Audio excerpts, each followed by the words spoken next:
Hola, buenas tardes. Espero que se me esté escuchando bien, como siempre. Eh, Bienvenidos a todos los que nos ven por primera vez y todos los que nos vienen siguiendo. Muchas gracias por el apoyo porque se han sumado muchos seguidores, así que muy agradecida por cada uno que se sumó y por los comentarios positivos que hicieron, tanto en Instagram como en YouTube.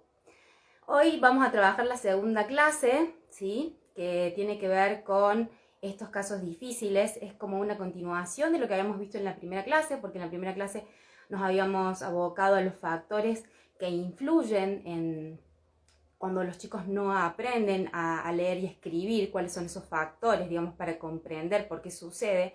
Y hoy vamos a ir viendo un poco la metodología, las variaciones que le podemos hacer de acuerdo al tipo de caso con el que estamos trabajando, siempre partiendo de los más complejos, ¿sí? Pero antes de entrar en temática, lo que quiero es contestar algunas de las preguntas que se hicieron durante la semana. Prefiero contestarlas en los vivos porque lo que es una duda de uno puede ser duda de otro y porque la van haciendo por distintos medios. Algunos la hacen por YouTube y otros las hacen por Instagram. Y responderlas en los comentarios a veces es poco preciso y se presta mal los entendidos. Entonces prefiero hacerlo en vivo, ¿sí? Entonces todas las consultas que me vayan llegando siempre lo voy a hacer en vivo o en algún video que pueda subir para YouTube, digamos, porque me parece que ahí puedo explayarme un poco más, digamos, en la metodología y en la justificación teórica que tiene cada tipo de resolución que yo sugiero, ¿sí? Todo está apoyado en un enfoque teórico de cómo yo concibo el sujeto y el aprendizaje, ¿sí? Entonces vamos con la primera consulta que me hacían, eran los tiempos. ¿Cuánto tiempo se puede tardar a alfabetizar a un alumno por esta metodología? Bueno, los tiempos van a variar de acuerdo a distintos factores, ¿sí? Nosotros tenemos factores que son las herramientas cognitivas, ¿sí? Que yo llamo así para no entrar en diagnósticos, porque en realidad cuando nosotros entramos en diagnóstico, el diagnóstico no precisa en cuanto a qué herramientas cognitivas tiene. Yo puedo tener dos chicos con autismo y ser muy diferentes en las herramientas cognitivas con las que se manejan. Entonces el diagnóstico a lo psicopedagógico, a mi parecer, o sobre la postura que yo trabajo, no me sirve.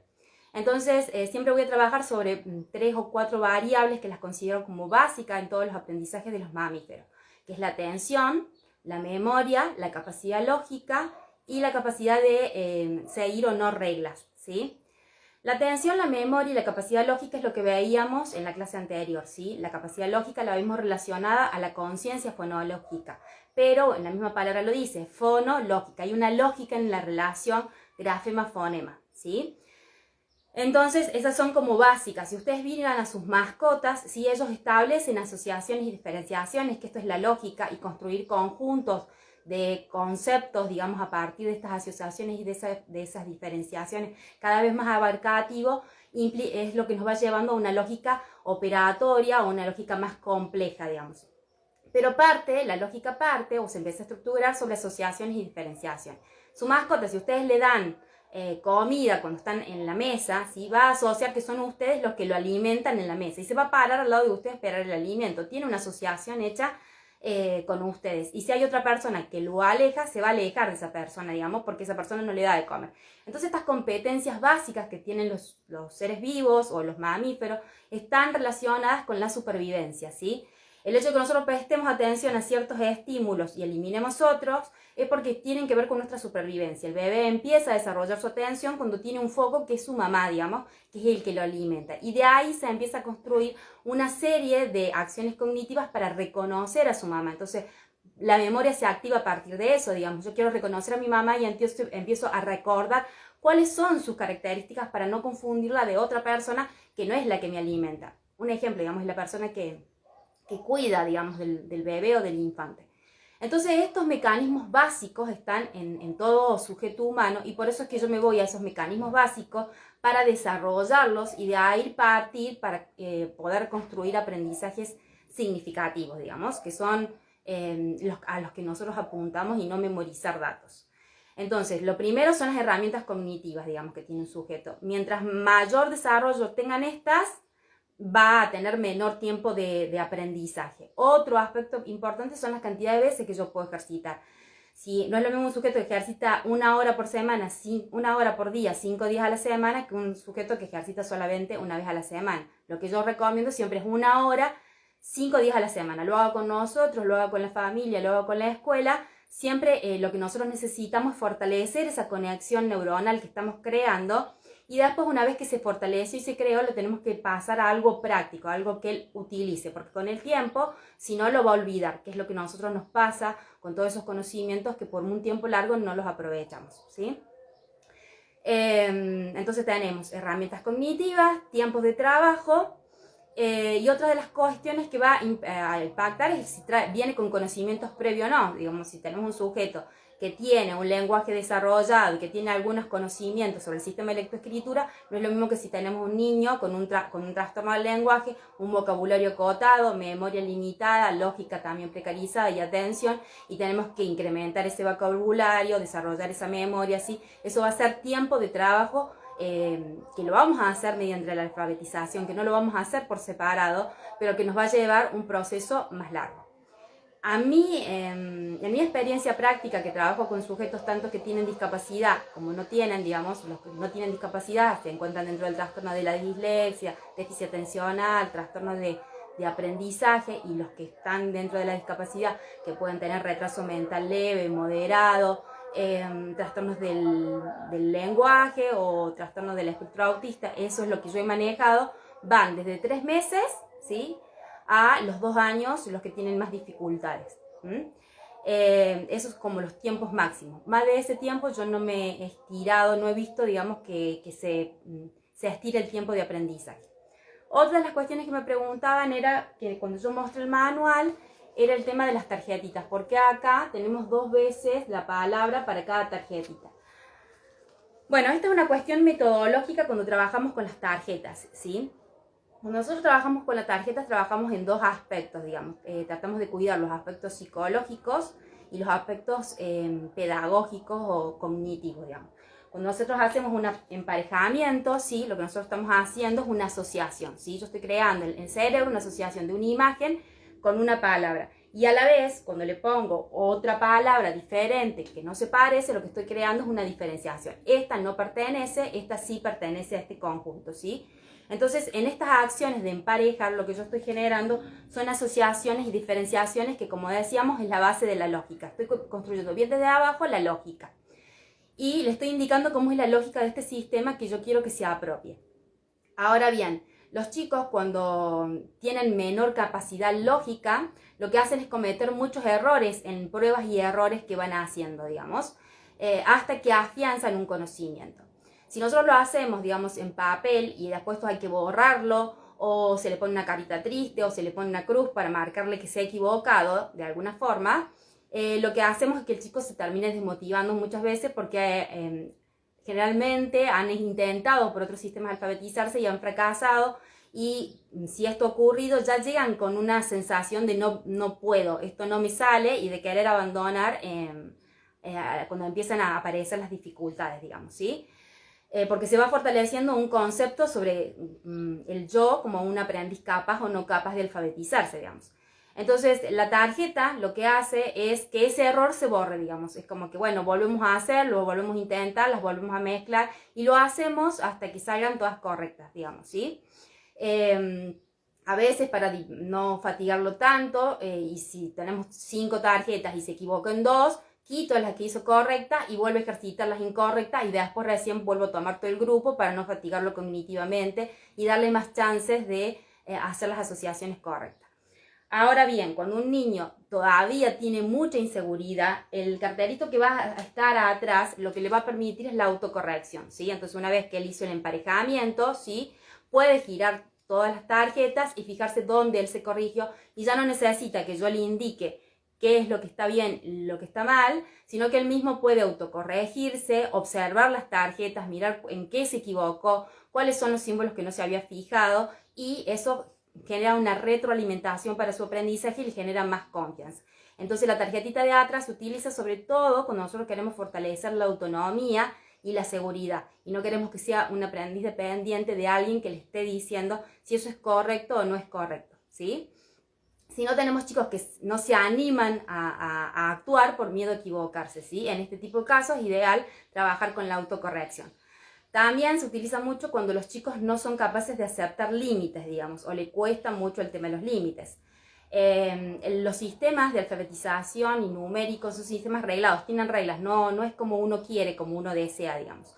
Los chicos, cuando llegan a tener problemas de aprendizaje y no han asumido las reglas, digamos que el mundo se desenvuelve según ciertas reglas y yo me tengo que adaptar o acomodarme lo mejor que pueda a esas reglas, lo que intentan es hacerlo a su manera o como ellos quieren. Y entonces, en vez de enfocarse en la actividad cognitiva, lo que están intentando es transgredir la regla, ¿sí? Entonces, por ahí lo hacen así nomás, sin interés, ¿sí?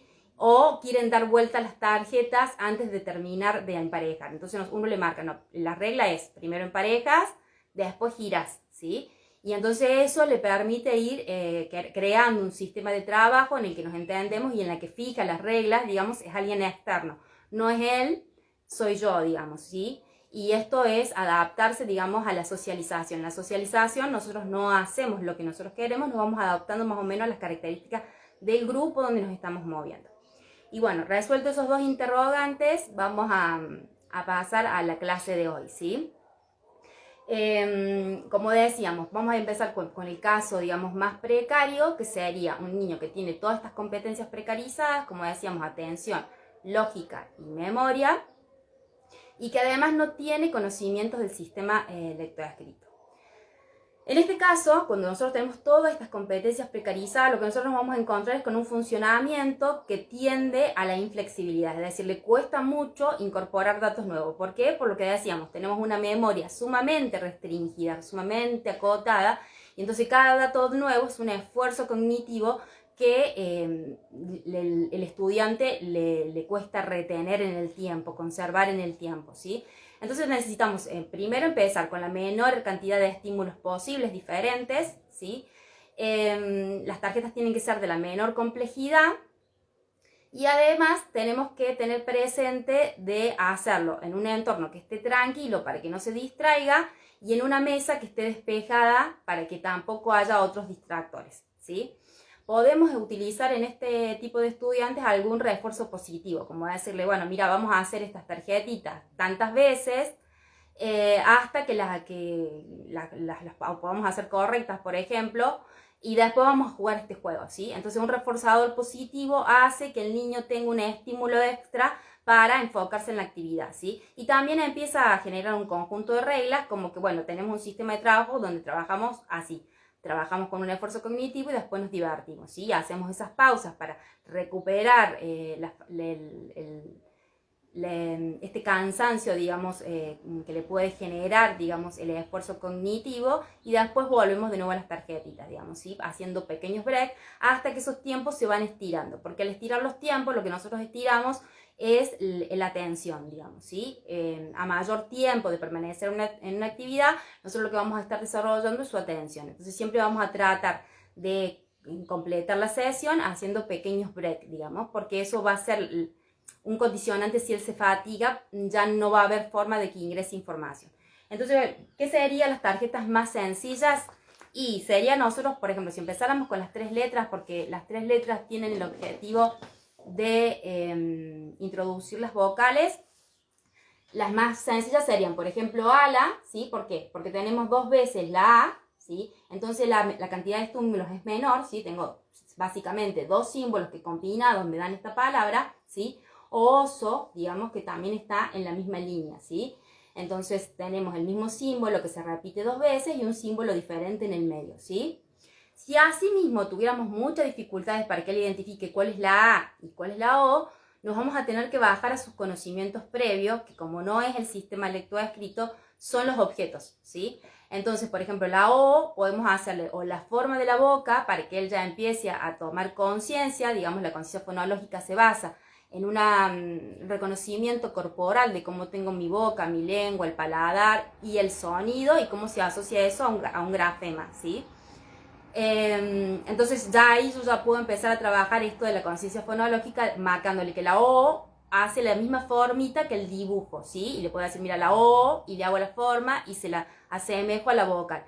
Y la A es bien abierta y le puedo hacer el triangulito de A, ¿sí? Porque es bien abierta. También le puedo decir, es como una casita, es como un tobogán, lo que funcione. Entonces después nosotros vamos a crear este detonante, digamos, que es una frase, Nosotros se la decimos cuando vemos que está insegura. Entonces le decimos la O, recuerda que es la O, ¿sí? Y entonces la cara nuestra le recuerda, digamos, qué es lo que nosotros le vamos a marcar. O que oso empieza con O. Después esa ayuda se la vamos a quitar, ¿sí? Y le vamos a decir oso es la que empieza con O, ¿sí? Y así le vamos a ir quitando ayuda hasta que él solito lo identifique, ¿sí? Esto tiene que ver con una progresión que el sujeto tiene que ir incorporando el conocimiento de a pequeños pasos, digamos. Cuando nosotros tenemos un alumno que no tiene tantas dificultades en el aprendizaje, no nos damos cuenta de este proceso. Pero si se ponen a pensar en su proceso como aprendices, se van a dar cuenta que ustedes acceden al conocimiento como en pequeñas porciones, digamos. Nunca acceden del todo. Entienden una parte de lo que se les está explicando y después entienden otro aspecto y más adelante empiezan a comprender como cosas más profundas de ese tema, digamos. Entonces nosotros cuando vamos adquiriendo un objeto de conocimiento lo hacemos como, al igual que hacemos con la comida, pequeños bocados, ¿sí? Vamos digiriendo eso y una vez que digerimos eso, nuestro organismo se prepara para tener o integrar un nuevo dato, ¿sí? Esto es igual que la alimentación, digamos. Nosotros vamos a tener que ir generando pequeños pasos para que vaya integrando de a poquito el conocimiento, ¿sí? Y estos detonantes, que decíamos que son como frases, lo ayuda a crear esa conexión, digamos, de aprendizaje significativo que necesitamos.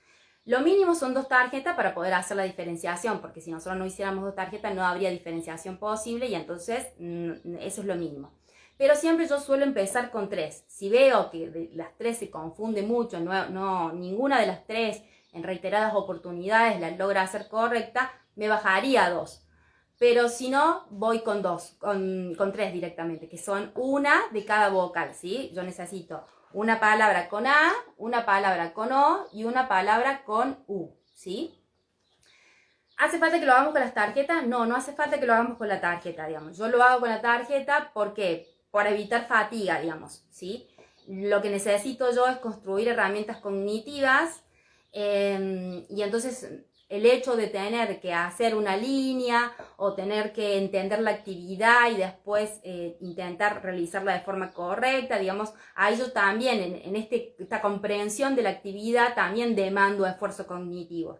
¿Sí? Atención, memoria, recordar cómo era. Entonces estoy demandando recursos cognitivos. Por eso que yo con la tarjeta, una vez que empecé a trabajar y él entiende que hacemos emparejamiento y que es como un juego, ya después no hay nada que entender, digamos. Yo le presento las tarjetas y él ya sabe que lo que tenemos que hacer es cada imagen con su palabra, ¿sí? Entonces, ahí demando menos esfuerzos cognitivos y además demando menos esfuerzo psicomotriz, digamos, porque no estoy haciendo trazos. Entonces, yo, digamos, todo el proceso de escribir en el cuaderno recién lo hago en una etapa más avanzada, que la vamos a ir viendo cuando les explique la etapa de las 4 letras. Pero en esta etapa de las 3 letras no la hago, digamos.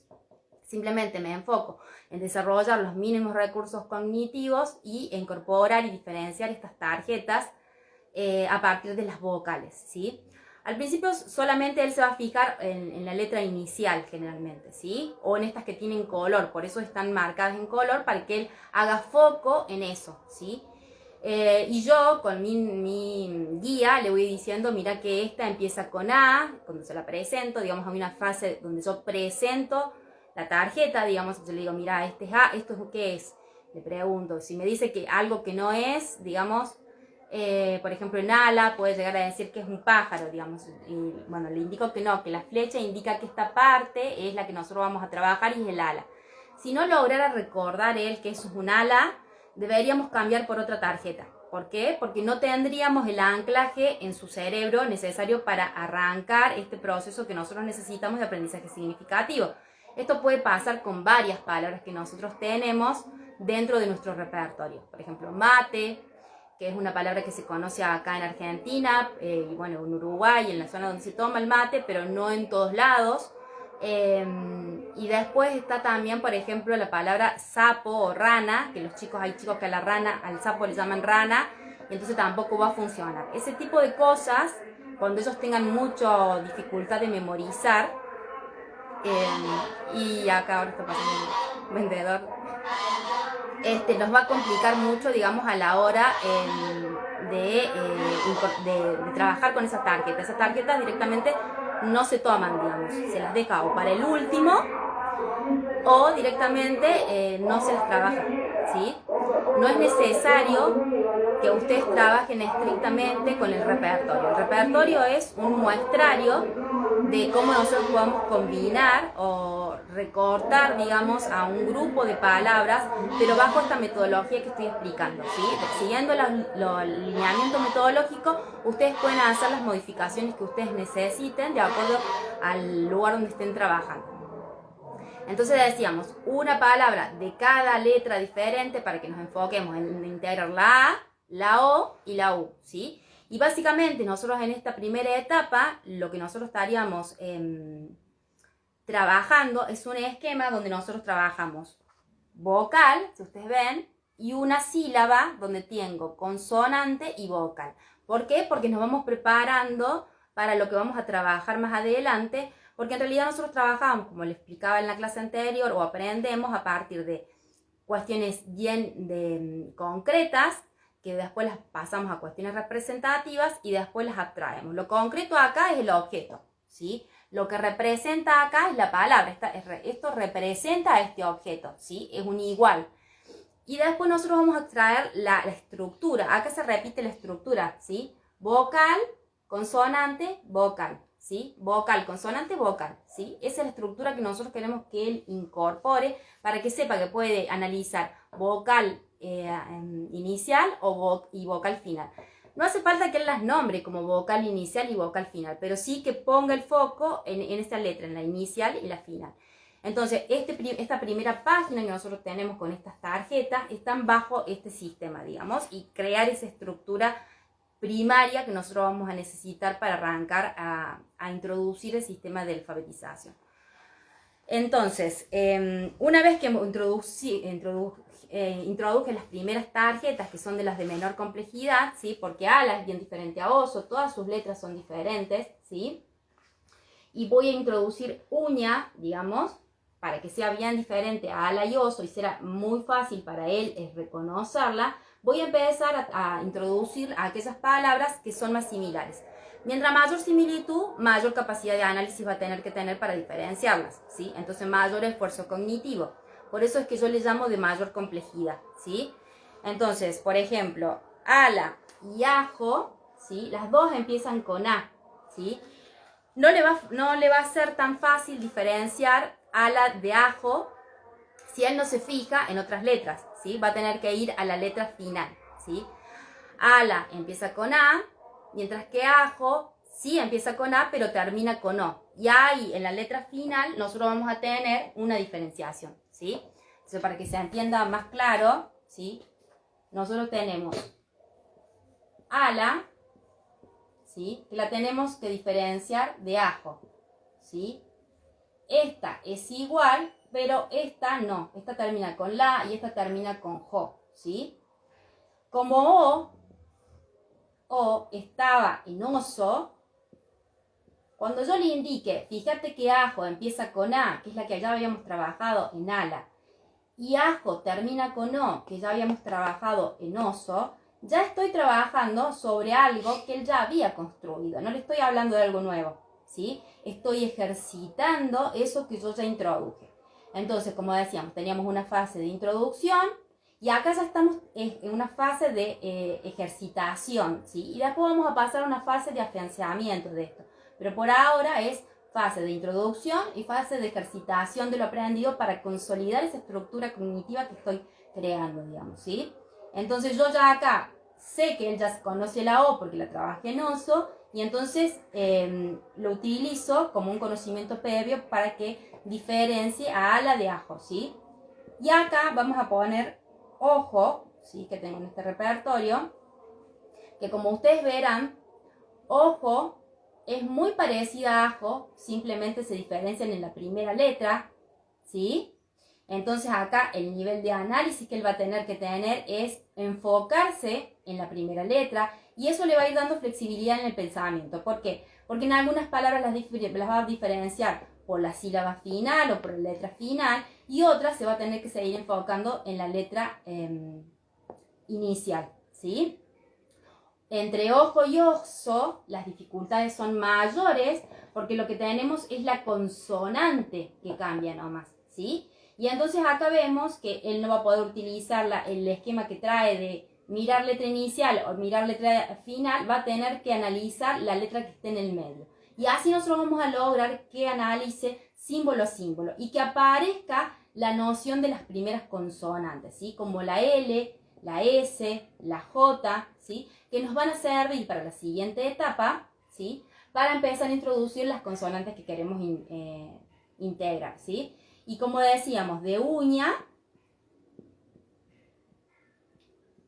la diferenciación viene por uva, ¿sí? Y va a ser el mismo caso que oso, digamos, uña y uva comparten vocales, pero no consonantes, ¿sí? Y tienen una A que ya habíamos trabajado en ala y en ajo, y tienen una letra que es la U, que la habíamos trabajado en uña, entonces estamos trabajando sobre sus conocimientos previos.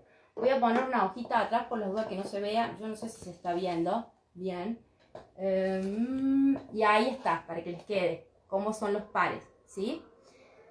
Estos son los pares de asociaciones y diferenciaciones y de relaciones en este conjunto de letras de 3 letras que nosotros creamos, digamos, o este primer esquema de trabajo que nosotros necesitamos introducir para ir generando este tipo de trabajo que les estaba mencionando bajo esta metodología. Una vez que nosotros tenemos todo esto realizado, digamos, y vemos que ha progresado en tiempo de atención y en la memoria, digamos, no hay tanta dificultad para incorporar una tarjeta nueva. Nos damos cuenta que puede también permanecer más tiempo trabajando, o que necesitamos cada vez utilizar menos reforzadores positivos, ¿sí? Tenemos que ver algún progreso, digamos, en lo que son sus funciones cognitivas, porque recordemos, estábamos hablando de un chico muy precarizado, de un sujeto muy precarizado en cuanto al desarrollo de sus competencias cognitivas. Vamos a ir a las palabras de 4 letras. Si esto no sucediera y tuviéramos muchas dificultades todavía, yo recomiendo que pasemos a seguir trabajando con 3 letras, pero con otras que nos van a ayudar a seguir trabajando atención y memoria, ¿sí? Que es este grupo que tenemos acá, ¿sí?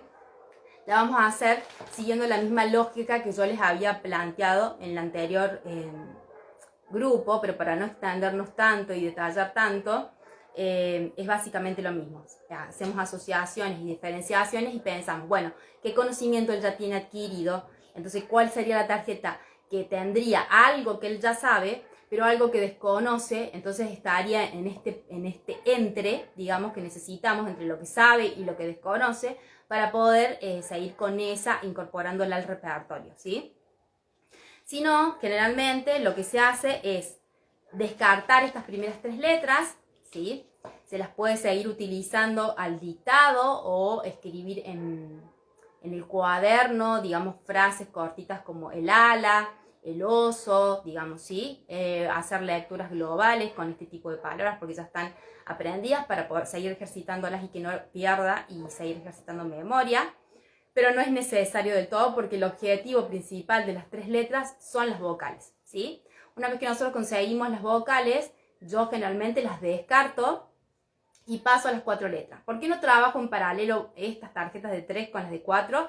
Porque si yo trabajara estas dos cosas juntas, va a ir por el conteo, ¿sí? Va a contar qué cantidad de letras tiene y probablemente diferencie por cantidad de letras y no por las cualidades de la palabra. ¿Sí? Nosotros tenemos 2 ejes dentro de las hipótesis de lectoescritura, un eje cualitativo y un eje cuantitativo. El cualitativo es que nos dice cómo están mezclados esos símbolos, ¿sí? Y estas sílabas que nosotros intentamos estructurar, que es consonante vocal, es una cualidad, digamos, del sistema lectoescrito.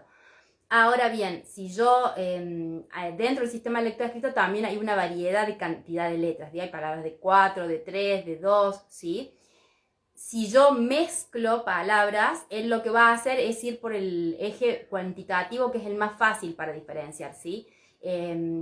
Una tiene 3 letras, la otra tiene 4 letras, o una es cortita o una es más larga, simplemente su cerebro va a buscar el menor esfuerzo cognitivo y va a utilizar la herramienta que es de menor esfuerzo cognitivo. En este caso, perceptivamente él se va a dar cuenta, 3 letras es más cortita que 4 letras. Y ahí no vamos a estar haciendo, digamos, el proceso de descubrimiento de las consonantes que necesitamos en esta etapa, ¿sí? Por eso es que se descartan y se trabaja simplemente con un eje a desarrollar, digamos. En este caso nosotros desarrollamos el eje cualitativo y fijamos el eje cuantitativo. El eje cuantitativo está fijado en 4 letras. La estructura que nosotros vamos a trabajar es consonante vocal, y eso es básicamente lo que nosotros vamos a trabajar para no generar tantos estímulos que puedan confundir esa lógica que se está construyendo ladrillo a ladrillo, ¿sí? Entonces nosotros vamos paso a paso. Entonces una vez que entramos en las 4 letras, ¿sí?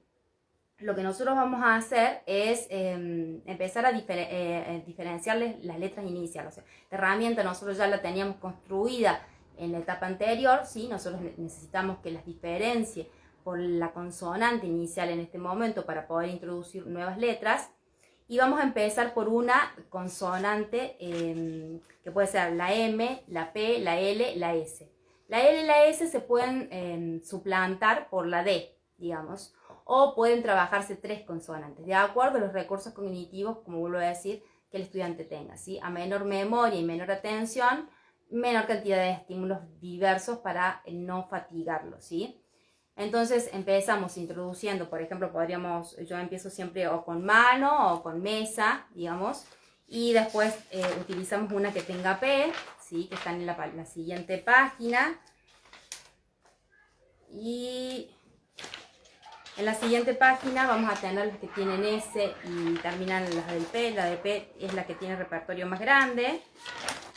Y en la siguiente página vamos a tener la D y la L, ¿sí? Todas estas se trabajan todavía en una etapa donde nosotros también estamos haciendo mucho énfasis en las vocales, porque lo que nosotros queremos construir es esto de que como una consonante con una vocal va a ir variando el sonido. Entonces la serie que se encuentra acá está orientada a eso, ¿sí? La M con la A suena diferente a la M con la O, ¿sí? Y eso está representada por cada una de las palabras. No memorizamos sílabas de forma acrítica porque justamente no tenemos memoria suficiente para hacerlo de forma acrítica. Lo tenemos que hacer de forma significativa para crear esas conexiones neuronales y reestructurar ese cerebro. Entonces, una vez que nosotros introducimos las primeras 3, ¿sí? O los 4, ¿sí? Tenemos en cuenta las mismas cuestiones, digamos. Podemos apelar a los conocimientos previos que él tenga. Mano es algo que todo niño conoce, o mesa también, es uno de los conocimientos previos que puede llegar a tener. Y vamos a tratar de buscar cosas que se diferencien bastante. Por ejemplo, mano se puede diferenciar bastante de pera, ¿sí? Si bien comparten la A está ubicada en un lugar totalmente distinto. O sea, se fije en la primera letra, en la última letra o en cualquiera de las posiciones de las letras, va a encontrar la posibilidad de diferenciarlas, ¿sí? ¿Por qué hacemos esto? Porque si yo le presento, por ejemplo, 2 palabras muy similares, ¿sí? Hay chicos que, por ejemplo, esto, moto y loro, por ejemplo, para algunas personas pueden ser muy diferentes porque estamos mirando consonantes, pero los chicos, como vienen mirando vocales e incluso están en color, hay chicos que esta flexibilidad de pensamiento hace que ellos se enfoquen en las vocales, sigan enfocándose solamente en analizar vocales, no miren letra inicial, sino sigan mirando vocales y las confundan, ¿sí? Entonces por eso vamos a tratar de tener cuidado en que también las vocales sean diferentes, no solamente las consonantes, sino las vocales que en las ubicaciones donde están las vocales sean diferentes. Por eso pera, ¿sí? Y mano son bien diferentes. Y después vamos a ir generando, digamos, esas asociaciones que necesitábamos, al igual que lo hacíamos en la otra etapa, digamos. Otra cuestión, por ejemplo, que podemos tener en cuenta en esta etapa es que ya podríamos empezar a recortar en sílabas, ¿sí? Cuando nosotros trabajamos con este repertorio recortado y con memorias limitadas y recursos de atención también, lo que no podemos exceder es un máximo de 20 tarjetas, ¿sí? Más de 20 tarjetas yo he notado que se fatigan, digamos, entonces no trabajo más de 20, el tope es de 20. El mínimo generalmente son 5 y el máximo es de 20. Cuando yo llego a ese máximo, que a lo mejor para algunos chicos pueden ser en 12 o en 15, dependiendo también de su memoria y su atención, ya empiezo a generar distintos sobres, ¿sí? Vamos a tener un sobre donde están las palabras enteras, ¿sí? Que son estas que nosotros estamos en fase introductoria. Vamos a tener un sobre en donde están las palabras recortadas, porque estos cartelitos, ¿sí? Una vez que yo se los tomé como, los incorporé como referentes, ¿sí? Porque estos se convierten en referentes para ellos. Yo después le puedo decir, mira, qué sé yo, una palabra con María, por ejemplo, ¿sí? Más adelante yo le quiero que escriba María, ¿sí? Entonces digo, María empieza como mano, ¿sí? Entonces esa ya quedó como, ese mano ya quedó como referente. Yo no utilicé un abecedario de esos que utilizan en las escuelas, sino que estos referentes yo los voy creando con las tarjetas.